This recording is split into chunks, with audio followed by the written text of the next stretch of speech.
What is it about cyberspace that is different, that is giving it so much attention for us?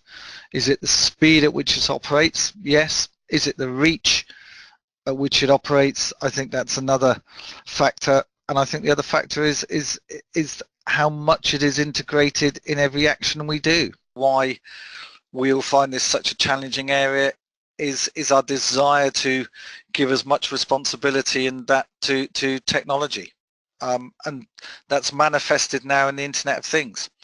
NATO is geographically bound, cyberspace isn't. Whilst there are thousands of criminal hackers, those that deliver real effect and are really dangerous and constitute a really hard threat both in terms of what they can achieve and the ability to protect against them, is actually very small. Something like over 20% of all Twitter accounts are not actually owned by humans but are owned by bots. There are dependencies and consequences that we don't understand. I suspect we will not be able to understand. So from my perspective, it is a space where the idea of security and being able to achieve it 100% doesn't exist. Taking out somebody's cyber capability may equally affect yours just as greatly. This idea of living in a space where you are constantly in contact with an adversary, militaries find inherently uncomfortable. I think the start point is really for NATO to decide what it means by situational awareness.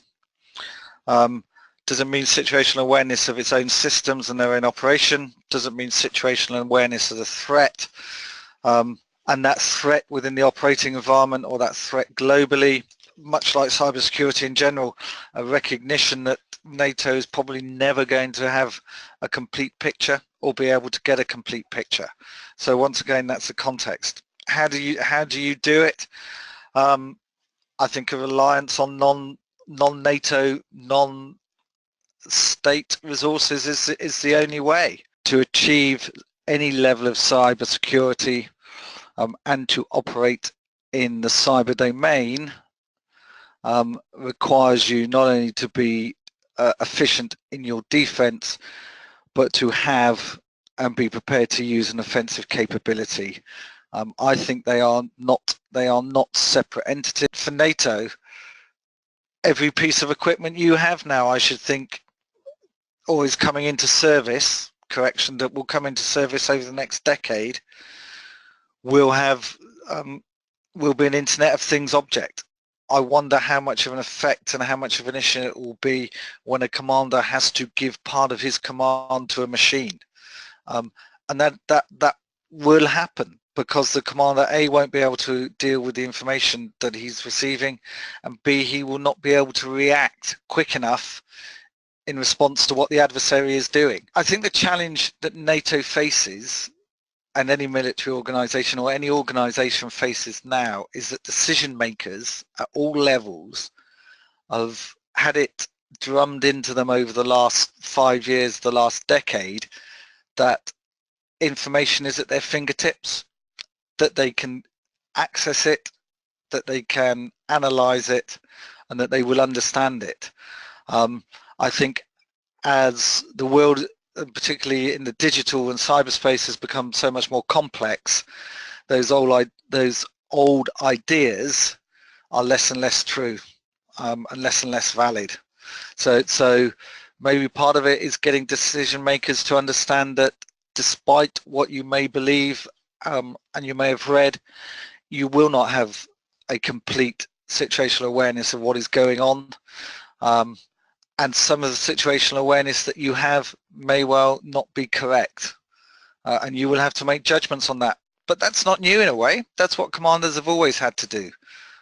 There needs to be a big push to establish a policy framework within which NATO can operate in this new domain, and that is a policy framework that has got to reflect both NATO's own intent and mission, but also the likely intent and objectives of adversaries.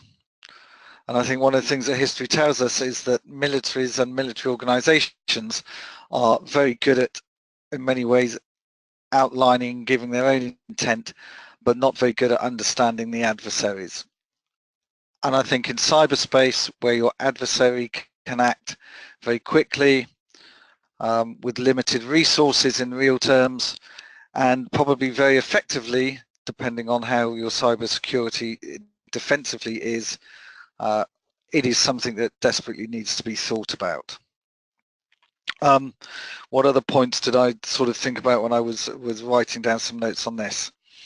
I think perhaps the last one, and we've touched on it before, is very much the one of NATO will probably, or will almost certainly need to work in partnership with the private sector. The military plays a very small part in cybersecurity in a national sense within the confines of a country. I think only, and the role it does tend to play is very much the offensive role, and that's more to do with the legality and policy issues of how we understand currently offensive cyber as opposed to anything else. I think if states could find a workaround that allowed even that not to be done by the military, they would do.